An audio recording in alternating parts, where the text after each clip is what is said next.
Welcome back to the Bucs Planet Podcast. I am, of course, your host, Will Neely, and we're back again. I understand that I've made one episode since the Super Bowl. I understand.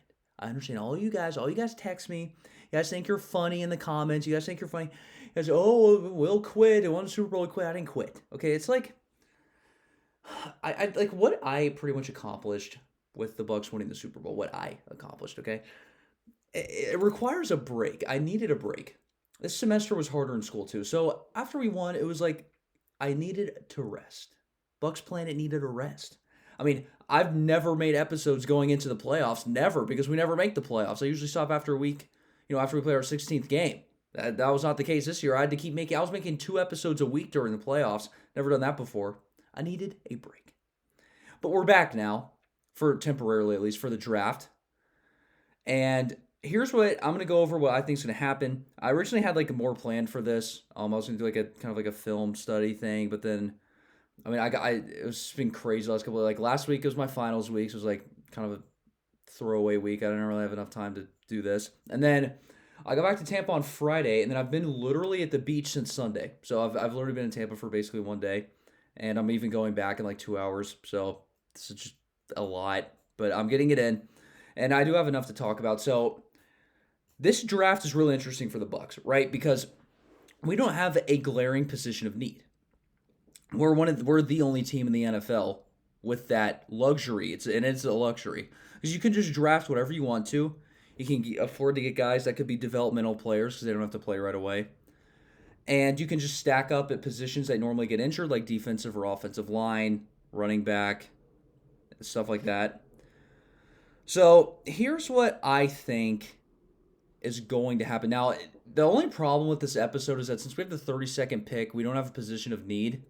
It's literally like this episode could either be 5 hours and I go over literally every scenario, or it's, not going to be 5 hours and I'm going to probably like miss a lot of stuff.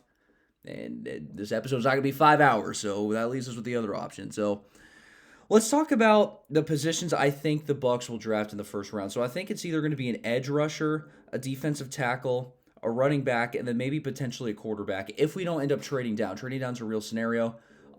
The reason why I think they could trade down is because if you're picked in the first round, every team gets a fifth-year option for the player they picked, and that's only if you're a first-round pick. So let's say, like, for instance, we just picked up Vita Vea's fifth-year option today, actually, as a matter of fact. And that means that we don't have to renegotiate a contract, because normally a rookie contract's 4 years.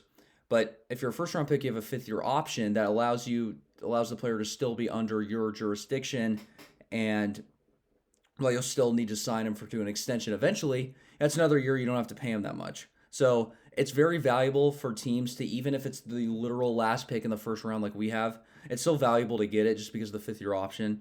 So depending on what, and we're going to talk about it. We're going to talk about this too. All of the mathematicians and the analytics people that it's proven it's better to have two good second round picks than a bad first and a bad second. I don't know why. That's just what that you can look up studies. That's just been proven. So if there's like an option where we could trade down and then we get two really good second round picks, I'm all for that. If the player that we really like is not there, or if we can get him later, right? So let's talk about the positions I think we could draft. By the way, I don't think we're going to trade up in the draft. There's no point. We don't need anyone. Like we're not trading up. But so let's go over edge now.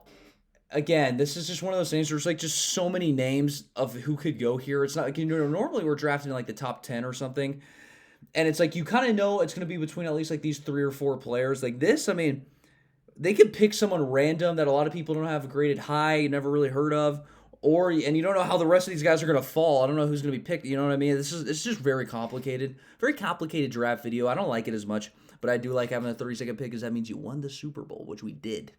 So I wouldn't trade that for anything. But I kind of highlighted three guys. It's Gregory Rousseau, Joseph Osai, and that guy Owe, I think is how you pronounce his last name. He's from Penn State. Jason Owe, I think that's his name. And I think these are the three guys that I think the Bucs could pick. I mean, I don't think Rousseau is going to be there, but if he is, we could pick him. And Joseph Osai, he's a kind of outside linebacker, defensive end hybrid from Texas. That kind of is right up our alley, because we run a 3-4. Again, they're our line. It's technically Shaq Barrett, and even JPP's listed as a hybrid linebacker, kind of defensive end type. That's what Joseph Osai is. My only concern with Joseph Osai is if you look at him on film, and if you look at the last, the defensive ends who've busted in the league, they're mostly speed guys, right? They're guys who rely on their speed to get sacks. They run around the left tackles and they're attempting to get sacks, and they don't have any other moves in their toolbox, as I like to say, right? So like they don't use their hands well. They don't have a power move. They don't have a good swim move. They don't have like a stutter step spin move. And if you don't have any of those moves and you're only relying on speed, those are usually the guys who tend to not be as good in the NFL. Now, the good news is for Osai, it's the same thing with Shaq Barrett. Shaq Barrett went into the league is the same way. And, Shaq Barrett wasn't good for the first 3 years of his career. And then, after learning under Von Miller, not starting for a while, he then learned to have more moves. And now he has a plethora of moves. And that's why he's one of the highest paid defensive ends for our team and in the whole league. And so I think if we draft Joseph Osai, I don't think he's going to be very good in the beginning, but I do think if he learns under JPP and Shaq Barrett for a year or two, I think that would be very critical, and I think he could improve. So a lot of people are like, oh, Joseph Osai only relies on speed, he's going to be a bust. It's like, yeah, but he can learn. He can get better, and he will because he's not going to be starting immediately. So that's all he's going to be doing is getting better. And if, one of them gets hurt, I'm sure he's at least going to be competent enough to fill in a guy who's hurt rather than some random guy who's like going to be 35 that we would probably pull up there, right? It's a good depth move in my opinion. Gregory Rousseau's good. I feel like he's kind of a wild card because I don't know if he's going to be there. He's got a good move. He uses his hand good. Uses his hands good. It's kind of crazy that the Miami, University of Miami, they're going to have two defensive ends go first round, Jalen Phillips and then Rousseau. Phillips ain't going to fall to us, though. And then Jason Oweh from Penn State. It's another kind of similar move. He relies on speed mostly. Who are the guys that bust in the league? They use speed only. Again, this is another Osai thing. He could get better. I would assume he would. If you're playing for us, who's like, at this point, we're one of the best organizations in the league right now. We have one of the best coaching staffs. We have one of the best defensive lines in the league. They'll probably learn under that. They won't be thrown to the fire immediately. They can learn to perfect their craft and add more moves in their toolbox of pass rushing moves, right? So that's what I think. That's a solid pick. I think that's fine. Another route that we could go is we could take a defensive tackle. Now, there's two really good ones. Now, the only thing about this draft is that this draft's actually... I messed this up. I was supposed to start off the episode by saying this. This draft is like actually really bad. It's not a good draft class. Besides, you have like the top 5 quarterbacks that are pretty good, and then it's, you have good wide receivers ish, and then it's terrible for defense almost. Especially defensive line. This is one of the weakest defensive line classes. This is the weakest defensive line class I've ever seen. The top defensive tackle isn't even projected to go until 30 in most mock drafts. That's literally embarrassing. Same thing with even the edge rushers, too. There's not even really an edge rusher, in my opinion, in this class that deserves to go top 10. It's just, like, really embarrassing because normally edge rushers are going top 5 unanimously every year, right? Like the top edge rusher, right? But the top edge rusher might not even go top 10, top 15. I've seen an edge rusher not even go until like pick 17. I've seen that. That's extremely embarrassing. This is a really bad defensive line class. But the good news is we don't need one, right? We can develop one. So this is why it kind of actually plays into our cards in terms of we don't actually have to draft a defensive end immediately because they're all not that good. So we can draft one later, develop them, and yeah, but again, this all depends. But anyway, so if you look at defensive tackles, there's 2 that are projected to go in the first round. And one of them is Alabama defensive tackle Christian Barmore, who's very good. I watched him a lot in college. And then we have the Washington defensive tackle, and I will be 100% saying this name wrong. But his last name is Onwuzurike, I think, something like that. So those are the 2 guys. We're just going to call him O. Say like defensive tackle O, I guess. And those are the two guys we could pick because again, Ndamukong Suh's only on a 1-year deal. I think he's going to retire next year, or either way. I don't think we'll bring him back. So I think that's actually I think that would be a good pick too. In fact, I almost would prefer drafting a defensive tackle over a edge rusher because the defensive tackles play a huge role in how we stop the run, which is a huge part of our defense and how we play. And if Sue leaves and we don't have like a good replacement, then again, and then you could lose like how good our defense was against the run, then that messes up our defense against the pass, and then that collapses our whole defense. So drafting a defensive tackle, I think, would be a very, very good move. Again, you can always draft one next year if Sue doesn't re-sign, but again, we have the luxury of drafting one now and developing him for a year. You always want to take that, and you can never have enough defensive linemen. You just can't. Can't have enough of them. They get injured all the time. You can always like mismatch guys. You can sub people in and out. You just can't have enough of them. So that's just a solid pick. Steady Eddie. I support it. Now, some people think we should get an offensive lineman. I don't really understand that pick at all. I think our offensive line's fine. I understand that they get injured, right? But do I really want to spend a first-round pick on a backup offensive lineman? Like, no, because they don't really get subbed in and out as much as defensive linemen. Now, of course, like if they get injured, then you're going to be glad you did it. But I just don't know about that. And then here's the thing. Here's what I think the Bucs should do in the first round. And I've already had some debates about this with people. I think the Bucs should draft a running back in the first round, and here's why. And I understand. I'm so prepared for this. I'm so prepared for you people. I'm prepared for you people. Because all you analytics people, all you do is math, all you do is little formulas. All you guys say that drafting a running back in the first round is bad, right? And that's true. I agree because, again, their maximum production period is between years 2 and 5, and then you dump them, right? That's not a very good investment if they're really only going to be good for 4 years on your team, right? 3 to 4. So you should draft one later because running back is also the easiest position to transition to into the NFL because it's literally the same thing. You're just running, according to the playbook and obviously everyone's faster and it's harder to do it, but it's the easiest position besides kicking to play in the NFL. It's like the easiest transition from college to NFL. But here's the thing. Running backs have an immediate and short-lasting impact for a team when you draft one. That's true. That's true.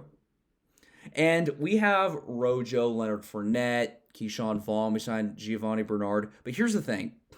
All you analytics people, I want you to enter this into your little equation. Go ahead and enter this in. Just enter it in. Enter in the fact that we have the 32nd pick. So this is basically a second-round pick. Okay, so I just want you to consider that, too. This is not top 15. It's not top 20. It's not even top 30. This is the 32nd pick. Okay, well, this is basically second round.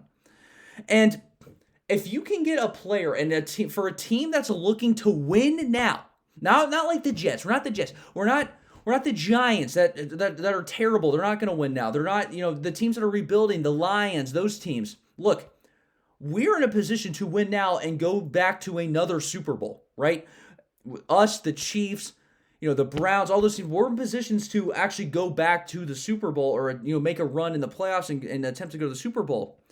And for those teams, what you need is a short-term investment that's good for winning now. That's why I think we should get a running back. And the reason is why I think we should get one of these is because these running backs, especially Najee Harris, I think is going to be an amazing football player. I think he's going to be amazing. And he's going to be amazing. He'd be amazing in our system. What is a Tom Brady led offense rely on, right? So the running back catching the ball, good blocking, smart IQ players. Here's the thing about Ronald Jones and Leonard Fournette, and it needs to be said. I hate to burst everyone's bubble, but this is just literally a fact. Leonard Fournette snapped in the playoffs. He was amazing playoff Lenny. I love him. I'm so glad we re-signed him. But if you remember, Leonard Fournette was a healthy scratch during the regular season for multiple games. And in case you don't know what that means, it means that he was healthy and yet was inactive. He wasn't even active on the team on game days because he was so bad at football. That's why he was we almost cut him several times. He came out and said that, but then he stuck with us, and then he snapped in the playoffs, and the rest is history. And I love that story. It's good, but is it concerning that he was so bad at one point last year that he almost got cut multiple times and was a healthy scratch and not active for multiple games? I think that's concerning. I think that's concerning no matter who you are. And look, Fournette is not great at blocking. Fournette is not great at catching the ball. He's not horrible, but he's not great at it. And let's talk about Ronald Jones. Ronald Jones was like the opposite of Leonard Fournette. He was having a pretty good regular season. He gets hurt and then has a horrendous postseason. And let me get into that. So Ronald Jones, again, is a great. He's good at running the ball. He almost had 1,000 yards. He had 900, I think.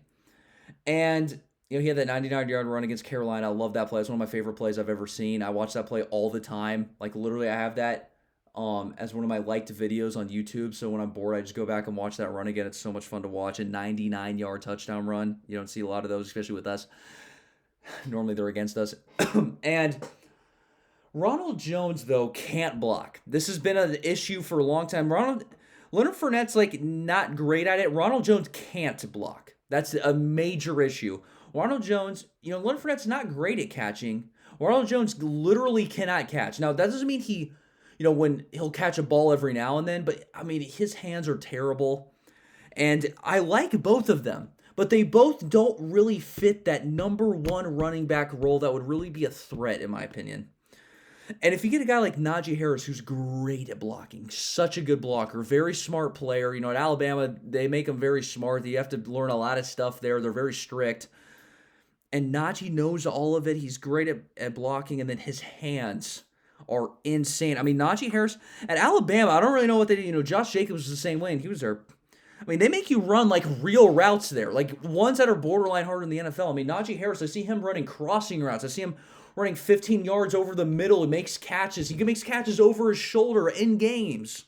It's insane what these running backs have to do now in college, especially at Alabama. I mean, Josh Jacobs, I know this isn't the same player, but I remember when he was there, he was basically a receiver, like a Christian McCaffrey type. And so Najee, again, he has great hands. And obviously he runs it insanely well.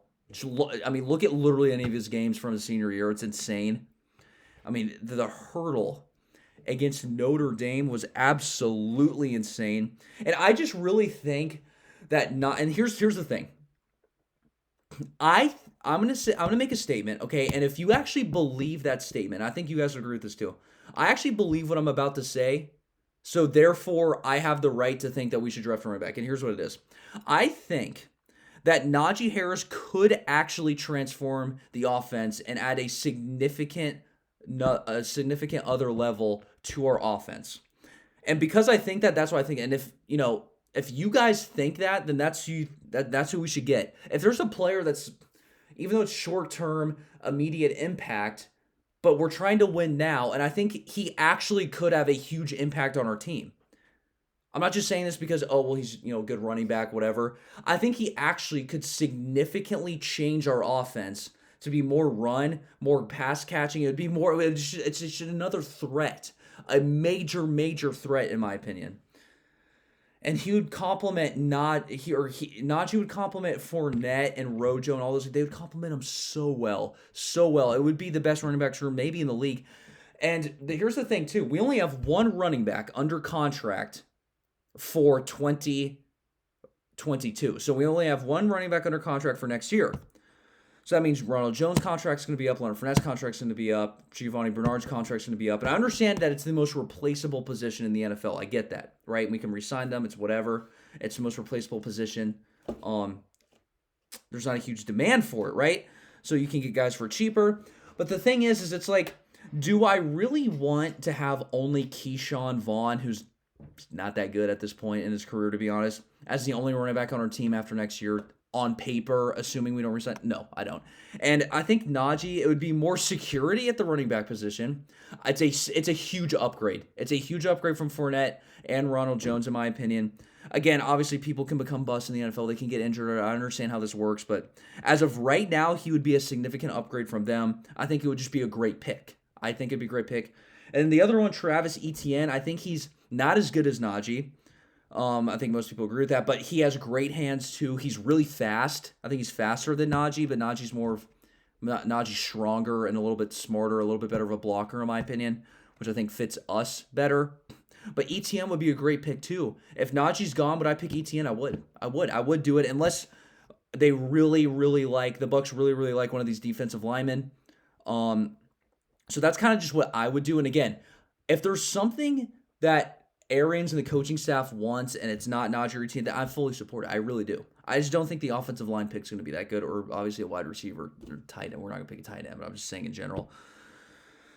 All right, next. This is when it gets really interesting, and I was going to make an entire. This is how annoying this is. So I was going to make an entire video just talking about this one subtopic in this video, so just to show you how much I dumbed this down for you people. Quarterback. I believe, and this is a fact. This is a fact. Okay. I'm gonna knock on this wood actually because I don't know if it's a fact, but I think I'm not. You know what? I'm 99.99% sure that the Bucs will draft a quarterback in this draft class. I'm pretty much 100% sure. Our quarterback of the future is in this class. We can draft one in the late rounds. They can sit under Brady for 2 years and then start later. So who's it going to be, right? There's so many options, right? Now, obviously, I'm not going to talk about the top 5 quarterbacks like Justin Fields and them. We're not going to get them, okay? So when I don't mention them and you guys are like, oh, you didn't even mention the good ones, like, okay, well, obviously we're not getting them, so I'm not going to mention them. So, you've got Kellen Mond, Davis Mills, Felipe Franks, Sam Ehlinger. You have Kyle Trask. You've got all these guys, Jamie Newman, Ian Book. There's all these guys that are going to fall. Now, obviously, some of those guys actually aren't that good, and then we're not going to pick, but I'm just listing the quarterbacks that will be there in second, third round. And who do I think we're going to pick? I don't know. Now, I kind of listed a few that I want to talk about here. So let's talk about Kellen Mond. I think Kellen Mond would be the best fit actually for our team. I think it's either him or Davis Mills. Kellen Mond's got a great arm. He started for 3 or 4 years at Texas A&M. Even though I hate his head coach and everything about Texas A&M, but whatever. And I think it would just be a great pick overall. I think it would be a great fit just because he has a big arm and this offense requires a big arm. And so I wouldn't be mad about that pick. I think that'd be I could see the Bucs going down that path. Davis Mills, quarterback, Stanford. He's got a good arm and he's kind of built like Brady a little bit. He's not super. He's kind of athletic. He's like a more athletic Brady. He's a very refined. Refined. He's a very refined pocket passer, which is like a Brady. So I think he would learn. Actually, yeah. You know what? I changed my mind. Mills, I think, would be a better fit than Mond because Mills is more of a refined pocket passer than Mond is. So I think Mills would learn better under Brady. Now, obviously, they all can change. They're not going to start for at least 2 years, so they're a lot can change from then. But I think Mills would actually fit better. And I think he is actually who we're targeting. I think he's going to be our number one targeting quarterback. And I think there's some rumors that he could even go in the first round. If we pick him in the first round, that'd be kind of insane. I'll admit that'd be kind of insane. But I think we'll probably have to take him in the second round if he's still there, or the third. So, because that's what I think he's going to go a lot of. Some people are like he's going to go in the sixth round. Some people are like he's going to go late first round. So I have no idea. Felipe Franks has a huge arm, but he's not accurate and he's not that smart either. So I'm kind of listed him off. But I could see just because he's not going to. Whoever we take is not going to start for 2 years at least, and they're going to learn under Tom Brady and one of the best coaching staffs in the league, right? So that's why it's like, okay, this would be a massive project, but it's like we can afford to take a massive project. That's why, you know what I mean? Like a Felipe Franks has a terrible personality, but he had probably one of the biggest arms in college football of the last 10 years. And, if you theoretically were to get him to be good again, if you were to make him a good, consistent passer and a good leader, that would be good. That would be really good. And, a better decision maker. And then, I'm going to talk about this just to calm some people down. So if you are a student at the University of Florida, I would recommend skipping over this part.